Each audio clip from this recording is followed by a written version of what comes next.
we tried to figure out, is the iPad a fourth screen or does it replace the second screen? This is an opinion, but one I feel very strongly. We think the iPad and tablets ultimately will replace the second screen. We believe PCs are slowly going away. Our work shows that only 4 to 6% of people who own PCs actually need PCs. Heavy-duty number crunchers, computer-assisted designers, writers. For most people, a PC is a too complicated device that takes much too long to boot. It's irresistible to go to an iPad, turn it on, and 1 second later, you're doing your work. If you turn it off and forgot something, 2 seconds later, you're back in. Think how annoying it is when you remember something after you've shut down your computer. There's no blue screen of death on an iPad.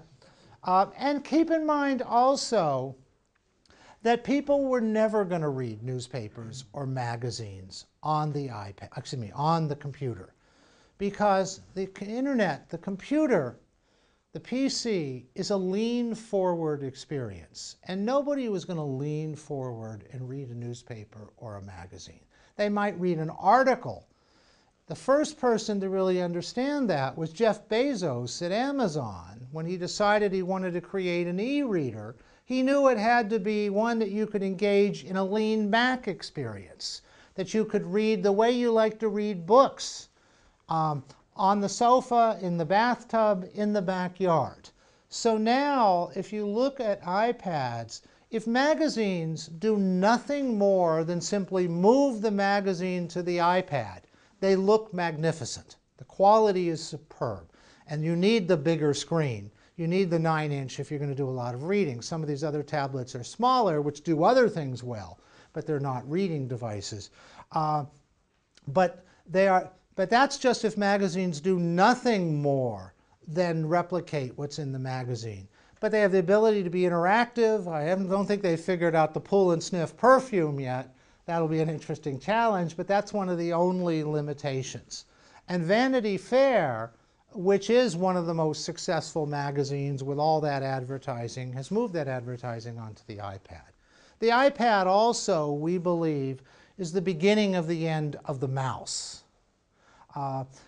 Microsoft Windows 7, some of you may be using it, is actually a touchscreen system. Most people don't have touchscreen monitors, but you can buy one. Everybody's using this example of their children going to the television set and going like this, and then saying, "Daddy, why is the television broken?" This is the way we navigate. If you haven't seen it yet, Microsoft's Kinect, and Microsoft is not a company known for innovation. It's the first real innovation in the last 10 years. Anyone used Microsoft Kinect?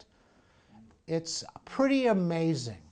They started it with games because Xbox had an established base of games. But Kinect doesn't use controllers. You actually control everything by your body. You turn right, you turn left, you jump.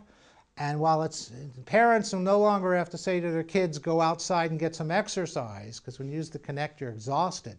But gaming is just scratching the surface. It has applications for health. It scans your body. It's going to be a real revolutionary device.